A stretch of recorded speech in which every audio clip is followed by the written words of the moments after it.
Sejumlah tokoh masyarakat Bali yang hadir dalam publik bagian menyampaikan kekhawatirannya bila Pura Besaki sebagai benteng terakhir dan ibarat kepala kita tidak dapat diselamatkan dan dikomersialkan hanya untuk kepentingan pariwisata yang sebagian besar akan dinikmati oleh para investor. Untuk itu, masyarakat Bali berharap Menteri Pariwisata mengakomodir aspirasi masyarakat Bali dan tidak hanya berdalih akan membawa keuntungan bagi Bali, karena hanya masyarakat Bali yang mengerti kondisi sesungguhnya.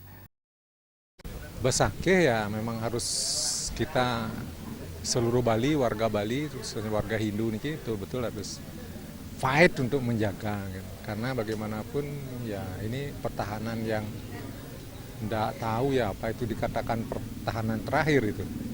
Karena apa namanya nampaknya kan sudah begitu rupa kalau boleh dibilang Bali ini permata Nusantara, kan kalau boleh yang komentarin seperti itu. Tapi mungkin tidak semua menyadari. Jadi ya khususnya kita Keramo Bali, marilah kita rukun-rukun, apa yang mestinya kita jaga. Bila aspirasi masyarakat Bali tetap tidak diakomodir, maka masyarakat harus bersatu dan melakukan gerakan untuk melindungi kesucian pura. Karena langkah preventif perlu dilakukan agar umat Hindu Bali tidak menyesal di kemudian hari. Purnama dan Bayudi, Bali TV.